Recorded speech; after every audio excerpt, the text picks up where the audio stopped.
حضرت آیت اللہ العظمیٰ سید علی خامنائی کا امام خمینی رحمۃ اللہ علیہ کی 36ویں برسی کے موقع پر اہم خطاب۔ اس خطاب کی اہمیت کو پیش نظر رکھتے ہوئے آپ سے گزارش کی جاتی ہے کہ اس خطاب کو ضرور سنیے، کیونکہ یہ خطاب ایک پالیسی ساز خطاب ہے۔ 4 جون 2025۔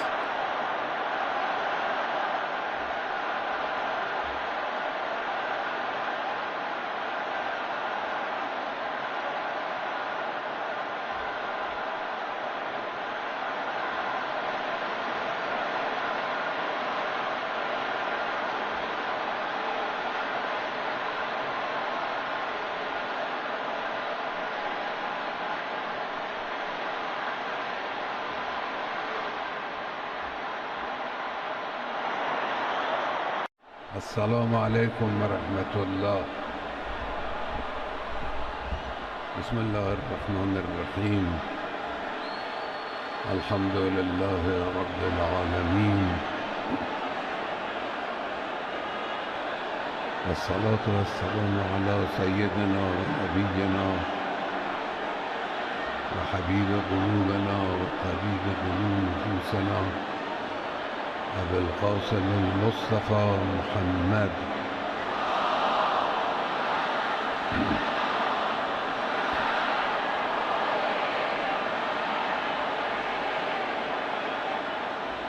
وعلى آله الأطيبين الأطهرين المنتجبين الهداة المهديين المعصومين المكرمين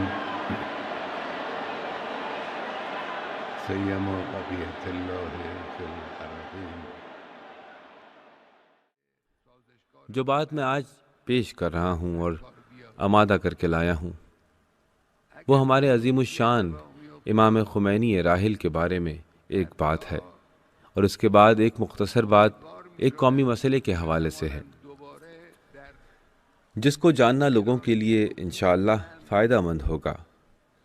میں اپنی بات یہاں سے شروع کرتا ہوں کہ ہمارے ملک کا سیاسی نظام، جو الحمدللہ ترقی، استحکام اور اقتدار رکھتا ہے، ایک عظیم انقلاب سے پیدا ہوا ہے۔ اس انقلاب کے رہنما، اس کے بانی اور اس انقلاب سے پیدا ہونے والے اسلامی نظام کے معمار ایک عظیم انسان ہیں، جن کا آج بھی ان کی وفات کے تقریباً 35-36 سال گزر جانے کے بعد بھی دنیا میں وجود محسوس ہوتا ہے۔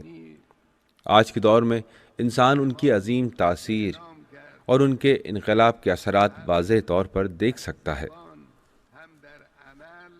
عالمی نظام کا قصیر القطبی ہونا ان کے انقلاب کا نتیجہ ہے۔ بڑی طاقتوں کا زوال ان کے انقلاب کا نتیجہ ہے۔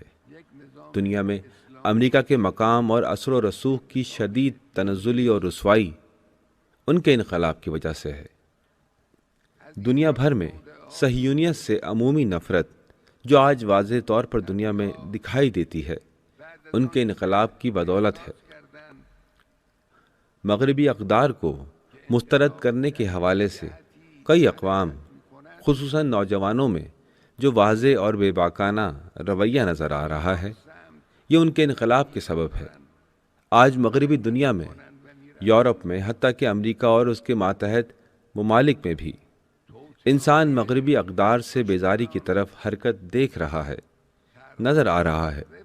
ہمارے عظیم امام خمینی کا انقلاب اور ایرانی قوم کا انقلاب یقیناً ان تمام باتوں میں جو میں نے بیان کی ہیں کافی حد تک اثر انداز رہا ہے اور اپنا اثر ڈالا ہے۔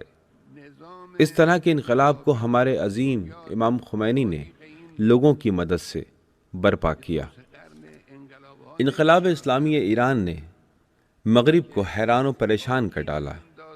انہیں احساس نہیں تھا، انہیں گمان بھی نہیں تھا کہ ایک تنہا اکیلا روحانی شخص بغیر کسی ساز و سامان اور قابل ذکر مالی وسائل کے ایک قوم کو میدان میں لا سکتا ہے۔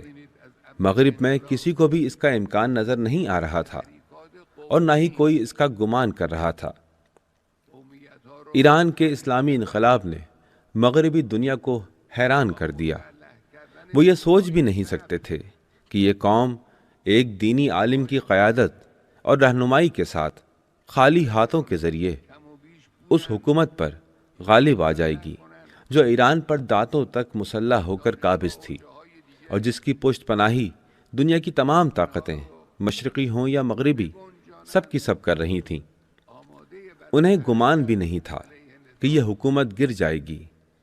وہ یہ سوچ بھی نہیں سکتے تھے کہ یہ انقلاب اور یہ امام خمینی امریکہ اور صہیونیوں کو جو برسوں ایران پر قابض رہے اور ہر چیز پر ان کا تسلط تھا، جھاڑو لگا کر باہر نکال دیں گے اور ان کا کوئی نشان تک ملک میں باقی نہیں رہے گا۔ اگلی حیرت انہیں اس وقت ہوئی جب اسلامی جمہوری نظام تشکیل پایا۔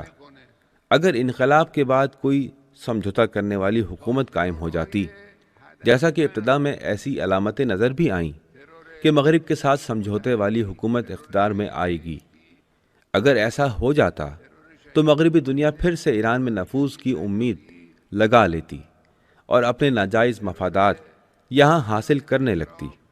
لیکن امام خمینی نے اسلامی حکومت کی تعمیر کے سلسلے میں اپنا واضح اور دو ٹوک موقف ظاہر کر دیا، یعنی امام خمینی نے زبان سے بھی اور عمل سے بھی اعلان کر دیا کہ یہ نظام جو اس انقلاب اسلامی سے پیدا ہوا ہے اسلامی اور دینی نظام ہے۔ اور پھر یہاں سے سازشوں کا آغاز ہوا۔ جیسے ہی مغرب والوں کو احساس ہوا کہ انقلاب اسلامی کس سمت میں جا رہا ہے اور ایرانی قوم کہاں کا رخ کر رہی ہے، دشمنوں کی سازشیں، ان کے تخریبی منصوبے اور ہمارے عزیز ملک اور ہماری قوم کو تباہ کرنے کے لیے منصوبے شروع ہو گئے۔ میں گزشتہ 2-3 صدیوں کے دوران دنیا بھر میں ہونے والے انقلابوں میں کسی ایسے انقلابی نظام کو نہیں جانتا جسے اتنی شدید سازشوں، دشمنیوں اور منصوبہ بندیوں کا سامنا کرنا پڑا ہو۔ آپ دیکھیں کہ انقلاب کے ابتدا سے ہی کس طرح قومیتی جذبات کو ابھارا گیا، بائیں بازو کے گروہوں کو مسلح کیا گیا جو ایران میں موجود تھے، انہیں یونیورسٹیوں میں اور دیگر مقامات میں منظم کیا گیا تاکہ وہ نظام کے خلاف کارروائی کے لیے تیار ہوں، بغاوت کریں۔ صدام حسین جیسے خونخوار بھیڑیے کو اکسایا گیا، اسے حوصلہ دیا گیا، پشت پناہی کی گئی کہ وہ ہماری سرحدوں پر حملہ کرے۔ اس کے علاوہ ہدف بنا کر کیے جانے والے قتل، ٹارگٹ کلنگز، شہید مطہری، شہید بہشتی، شہید مفتح، شہید رجائی اور شہدائے محراب کے قتل، اور یہ سلسلہ ایٹمی سائنسدانوں اور انقلابی نوجوانوں کے قتل تک جاری رہا۔ ان تمام سازشوں اور منصوبہ بندیوں کے بعد ہم پر ہمہ گیر پابندیاں بھی لگائی گئیں۔ اس کے علاوہ براہ راست حملے بھی ہوئے، جیسے طبس میں امریکہ کا ناکام حملہ، مسافر طیارے پر حملہ اور اسے گرانا، اور دیگر اسی قسم کے اقدامات۔ یہ تمام کارروائیاں انقلاب اسلامی سے پیدا ہونے والے نظام کے خلاف انقلاب کے آغاز سے ہی جاری ہیں اور آج بھی یہ سلسلہ جاری ہے۔ ان منصوبوں اور سازشوں کی شدت، تنوع اور خباثت کی نوعیت میرے خیال میں دنیا کے کسی بھی معروف انقلاب کے خلاف نہیں نظر آتی۔ یہ سازشیں کس نے کی؟ کبھی کبھار دہشت گرد گروہ ایسی کارروائیاں کرتے ہیں، لیکن ایران میں معاملہ ایسا نہیں تھا۔ یہاں کی سازشیں اور منصوبے براہ راست مغرور متکبر عالمی طاقتوں، خصوصاً امریکہ اور صہیونیوں اور دنیا کی مشہور جاسوسی ایجنسیوں جیسے امریکہ کی CIA، برطانیہ کی MI6 اور صہیونی حکومت کی موساد نے انجام دیے۔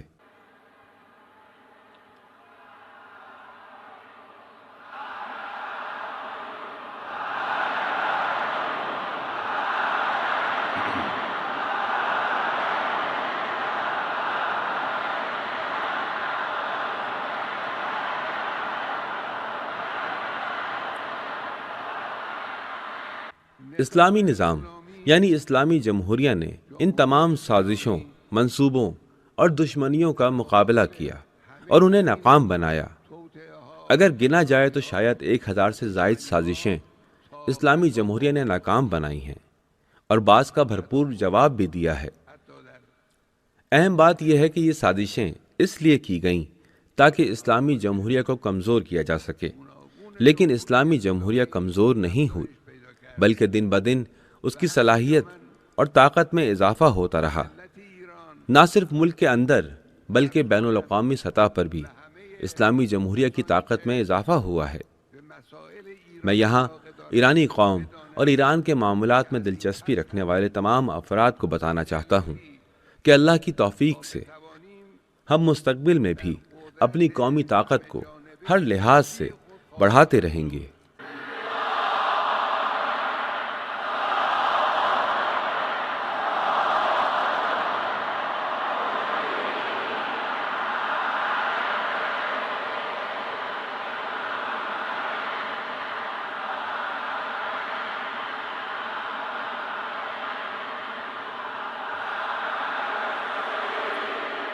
یہاں میں ایک ضروری نقطے کی طرف اشارہ کروں گا اور پھر اس کے بعد اپنے اصل موضوع پر بات کروں گا۔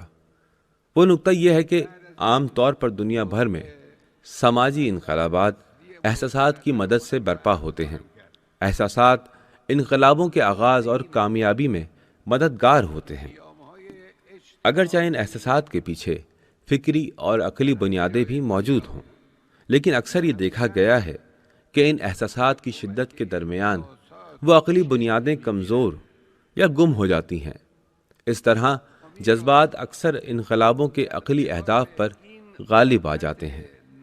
اس کا نتیجہ کیا ہوتا ہے؟ نتیجہ یہ ہوتا ہے کہ جب جذبات ٹھنڈے پڑتے ہیں تو انقلاب جس راستے، جس ہدف کے لیے برپا ہوا تھا وہ بدل جاتا ہے، کیونکہ وہ عقلی بنیاد جس پر انقلاب کی تعمیر ہوئی تھی اب غائب یا غیر مؤثر ہو چکی ہوتی ہے۔ تاریخ میں اس کی متعدد مثالیں ہیں۔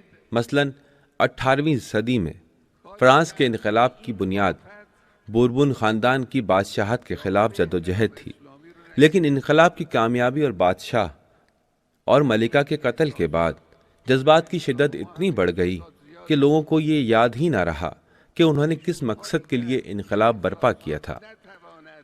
تقریباً 15 سال بعد فرانس میں نیپولین کی بادشاہت قائم ہوئی اور اس کے بعد دوبارہ وہی خاندان اقتدار میں آ گیا جس کے خلاف انقلاب برپا ہوا تھا۔ اس طرح فرانس جس نے بادشاہت کے خلاف جنگ لڑی تھی تقریباً 70 سے 80 سال مزید بادشاہت کے تحت زندگی بسر کرتا رہا، یعنی وہ عقلی بنیاد مکمل طور پر ختم یا گم ہو گئی۔ ہم تقریباً تمام یا بیشتر انقلابوں میں یہی چیز کو دیکھتے ہیں۔ میرا بنیادی نقطہ یہ ہے کہ ہمارے امام خمینی نے انقلاب اسلامی کو اس تباہ کن آفت سے محفوظ رکھا اور اسے استحکام دیا۔ امام خمینی نے الہی تدبیر اور اللہ تعالیٰ اور غیب پر ایمان سے پیدا ہونے والی عقلانیت کے ذریعے ایسا انتظام کیا کہ جذبات جو ہمارے انقلاب میں بھی کافی زیادہ تھے، انقلاب کو ابتدائی صحیح راہ سے منحرف نہ کر سکیں اور عوام کی تحریک کو اصل راستے سے ہٹا نہ سکیں۔ امام خمینی نے یہ کیسے کیا؟ امام خمینی کی اس عقلانیت کا جو مظہر تھا، جس کے ذریعے انہوں نے انقلاب کو تحفظ دیا، وہ دو بنیادی ستونوں پر مشتمل تھی۔ پہلا ستون ولایت فقیہ تھا اور دوسرا ستون قومی استقلال تھا۔ میں اس مفہوم کو جو امام خمینی کے مبارک ذہن میں تھا اور جسے وہ بار بار اپنی گفتگو میں دہراتے تھے، قومی استقلال کے عنوان کے تحت پیش کرتا ہوں۔ جب میں غور کرتا ہوں تو دیکھتا ہوں کہ قومی استقلال سے زیادہ مناسب کوئی اور تعبیر موجود نہیں۔ ولایت فقیہ کے بارے میں بہت کچھ بیان کیا جا چکا ہے، میں اس بحث میں نہیں جاؤں گا۔ ولایت فقیہ نے اس انقلاب کے دینی پہلو کو محفوظ رکھا ہے۔ اگر ولایت فقیہ نہ ہوتی تو یہ انقلاب جو دینی جذبے اور اللہ پر ایمان کے باعث پیدا ہوا تھا، دین کے راستے سے بھٹک جاتا۔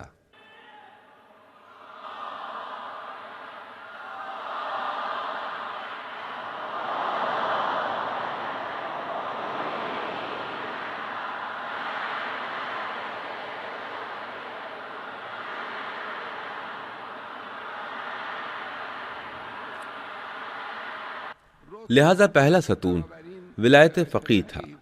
یہ امام خمینی کی وہ عقلانیت ہے جو عوام کی اس اجتماعی تحریک کے پیچھے موجود تھی اور اس کو آگے بڑھا رہی تھی اور اس کی رہنمائی کر رہی تھی۔ ولایت فقیہ کے بارے میں اس سے زیادہ بات کرنے کی ابھی یہاں ضرورت نہیں ہے۔ دوسرا بنیادی ستون قومی استقلال ہے۔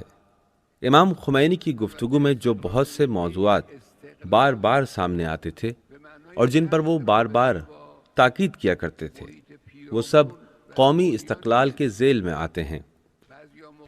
البتہ استقلال کا یہ مطلب ہرگز نہیں ہے کہ اپنے گرد و پیش اور دنیا سے رابطہ توڑ لیا جائے۔ کچھ لوگ غلط فہمی پیدا نہ کریں اور یہ نہ کہیں کہ ہم نے خود کو تنہا کر لیا ہے۔ نہیں، استقلال کا مطلب کسی سے رابطہ نہ رکھنا ہرگز نہیں ہے۔ استقلال کا حقیقی معنی یہ ہے کہ ایران اور ایرانی قوم اپنے پیروں پر کھڑی ہو۔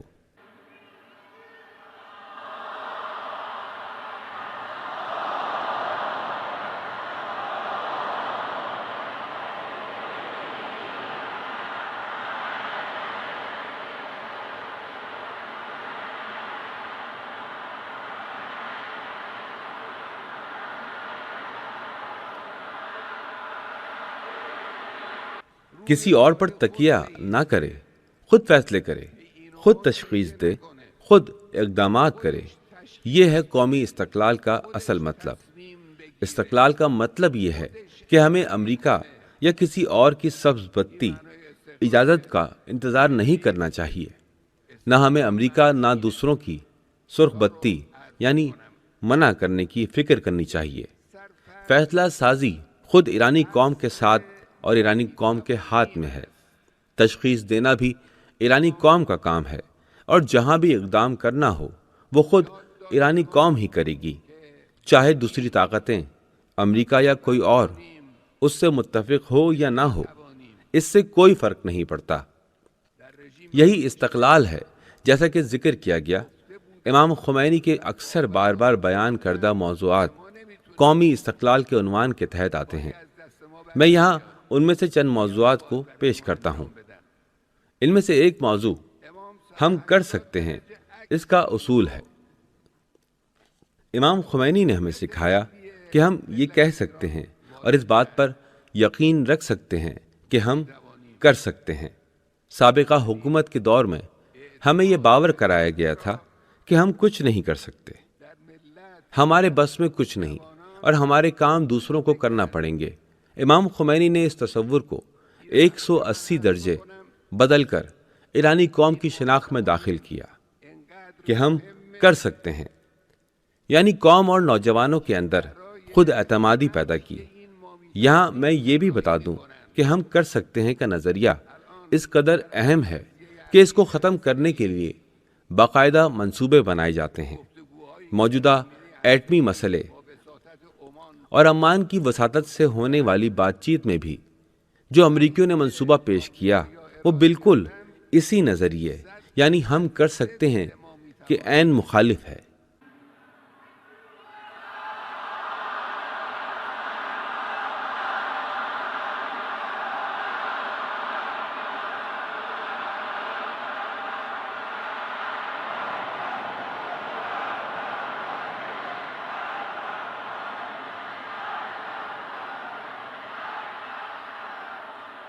نوجوانوں اور سیاست دانوں کے اندر خود اعتمادی کو زندہ کیا۔ انہوں نے کہا ہم کر سکتے ہیں، ہم نے تجربہ کر کے دیکھا، ہاں ہم واقعی کر سکتے ہیں۔ یہ سائنسی اور تکنیکی ترقیات، یہ دفاعی صلاحیتیں، یہ عظیم کام جو حکومتوں نے گزشتہ سالوں کے دوران اس ملک کی تعمیر و ترقی کے لیے انجام دیے ہیں، ہمیں یقین نہ تھا کہ یہ ممکن ہے۔ ہمیں کہا گیا تھا کہ یہ ممکن نہیں ہے، مگر ہم نے آزمایا اور دیکھا کہ ایرانی قوم واقعی یہ کام کر سکتی ہے، اور ہم یقیناً کر سکتے ہیں۔ یہ امام خمینی کی گفتگو کا ایک اہم موضوع ہے جو قومی استقلال میں شامل ہے۔ اگلا اصول مزاحمت ہے۔ مزاحمت کا مطلب ہے کہ بڑی طاقتوں کی مرضی کے سامنے سر نہ جھکایا جائے۔ اگر کسی چیز پر یقین ہے، کسی چیز کو ضروری سمجھتے ہیں یا کسی چیز کو ممنوع سمجھتے ہیں، تو اس پر اپنی فکر کے مطابق عمل کیا جائے، اور دشمن کی مرضی، دباؤ اور زور و زبردستی کے سامنے سر نہ جھکایا جائے۔ یہی مزاحمت ہے اور قومی استقلال کا ایک لازمی جزو ہے۔ ایک اور اصول ملک کی دفاعی طاقت کو بڑھانا ہے۔ انقلاب کے آغاز میں ہماری دفاعی صلاحیتیں نہ ہونے کے برابر تھیں اور دفاعی شعبے میں ہماری پیداوار اتنی محدود تھی کہ تقریباً صفر کے برابر سمجھی جا سکتی تھی۔ امام خمینی نے ہمیں سکھایا کہ ہمیں اپنی دفاعی طاقت کو مضبوط کرنا چاہیے۔ ایک مرتبہ میں نے امام خمینی کی خدمت میں حاضر ہو کر بتایا کہ ہمارے نوجوان ایک اینٹی ٹینک میزائل تیار کر رہے ہیں جس کی صلاحیتیں یہ ہیں اور یہ ہیں۔ انہوں نے اس کے لیے ایک مخصوص وقت مقرر کیا ہے۔ جب میں نے یہ امام کو بتایا تو امام خمینی اس قدر خوش ہوئے کہ میں نے کم ہی ایسا خوشی بھرا چہرہ امام خمینی کا اس سے پہلے دیکھا تھا۔ وہ اس بات پر حوصلہ افزائی کرتے تھے کہ ہم اپنی دفاعی طاقت کو بڑھائیں۔ اس کا نتیجہ کیا ہوا؟ نتیجہ یہ ہوا کہ آج دنیا بھر کے دفاعی ماہرین اس بات کا اعتراف کرتے ہیں کہ اس خطے کے بعض شعبوں میں ایران پہلے نمبر پر ہے۔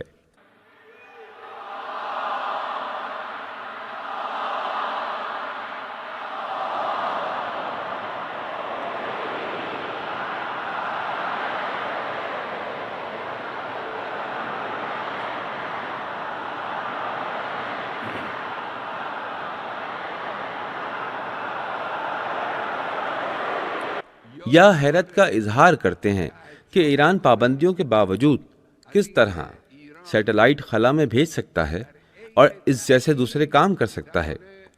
یہ سب دفاعی صلاحیتوں کو بڑھانے کا نتیجہ ہے اور یہ بھی امام خمینی کی اہم نصیحتوں میں سے ایک ہے۔ ایک اور اصول تبیین کا ہے، یعنی وضاحت، تشریح۔ امام خمینی تبیین کے اصول کے قائل تھے۔ تبیین کا مطلب یہ ہے کہ لوگوں کو ان مسائل سے آگاہ کیا جائے جو انہیں معلوم ہونے چاہیے اور انہیں واضح طور پر اور مناسب زبان میں بیان کیا جائے۔ خود امام خمینی نے انقلاب کے آغاز یعنی 1962 سے ہی لوگوں سے گفتگو کی اور لوگوں کے لیے تشریح، وضاحت پیش کی۔ اپنی زندگی کے آخری سالوں میں امام خمینی نے جو تحریریں لکھیں وہ ان کی بہترین تحریروں میں شمار ہوتی ہیں۔ لوگوں سے مخاطب ہو کر، حوزہ علمیہ کے علماء و طلباء سے مخاطب ہو کر، یونیورسٹی کے طلباء اور دیگر طبقات سے خطاب کرتے ہوئے، یہاں میں یہ بات واضح کر دوں کہ امام خمینی کی وضاحتیں اور تشریحات صرف جذبات کو ابھارنے والی نہیں تھیں، وہ جذبات کی رہنمائی کرتے اور ساتھ ہی عقلی استدلال بھی پیش کرتے تھے۔ وہ عقلوں کو قائل کر لیتے تھے اور دلوں سے بھی بات کیا کرتے تھے اور دماغوں سے بھی بات کرتے تھے۔ اس انداز سے امام خمینی وضاحتیں پیش کیا کرتے تھے، تشریحات بیان کیا کرتے تھے۔ یہ تبیین کا اصول بھی ہمارے قومی استقلال کا ایک اہم حصہ ہے جو امام خمینی کی سرگرمیوں کا بنیادی محور تھا۔ ایک اور اصول استقامت ہے۔ استقامت اس مزاحمت سے مختلف ہے جس کا ذکر پہلے کیا گیا۔ استقامت کا مطلب ہے راستے کو جاری رکھنا، صراط مستقیم کو نہ چھوڑنا، اسے مسلسل جاری رکھنا اور اس پر قائم رہنا۔ قومی استقلال انہی اصولوں اور بعض دیگر اصولوں کا مجموعہ ہے۔ امام خمینی نے ایرانی قوم کی شناخت میں ان اصولوں کو شامل کیا اور عوام کو، دلوں کو، ذہنوں کو اور خاص طور پر نوجوانوں کو ان اصولوں سے آشنا کرایا۔ آج ہمارا نوجوان خود اعتمادی، ہم کر سکتے ہیں، مزاحمت اور اس راستے کو جاری رکھنے، ان جیسے مسائل سے اچھی طرح واقف ہے۔ دل و دماغ ان باتوں سے آشنا ہے۔ یہ کام امام خمینی نے کیا، جس کی وجہ سے انقلاب کی اصل شناخت محفوظ رہی۔ یہ وہ عقلانیت ہے جس کے ذریعے امام خمینی نے انقلاب اسلامی اور اس انقلاب سے پیدا ہونے والے نظام کو اس راستے پر قائم رکھا جس کے لیے وہ ابتدا ہی سے وجود میں آیا تھا۔ آج کبھی کبھی ہم دیکھتے ہیں کہ بعض لوگ اپنی باتوں میں عقلانیت کا ذکر کرتے ہیں، لیکن ان کا مقصد یہ ہوتا ہے کہ ہم امریکہ کے سامنے سر جھکا دیں، اور وہ اس کو عقلانیت کہتے ہیں۔ ان کا مقصد ہوتا ہے کہ ہم طاقت کے سامنے تسلیم ہو جائیں، اور وہ اسے عقلانیت سمجھتے ہیں، مگر یہ عقلانیت نہیں ہے۔ اصل عقلانیت وہی ہے جو امام خمینی نے پیش کی تھی۔ یہی وہ چیز ہے جس نے اس قوم کو آگے بڑھایا، اس قوم کو طاقتور بنایا، باعزت بنایا، دنیا میں اسے باوقار اور معزز بنایا، اور اس قوم کے لیے ایک روشن مستقبل کا راستہ کھولا۔ انشاءاللہ وہ عقلانیت جس کی بنیاد امام خمینی نے رکھی تھی، ملک کو ترقی کی راہ پر گامزن کرے گی، ہمیں پائیداری اور سلامتی عطا کرے گی، عوامی خوشحالی فراہم کرے گی، اور عالمی سطح پر ہمارے مقام کو مزید بلند کرے گی۔ یہ امام خمینی سے متعلق کچھ باتیں تھیں۔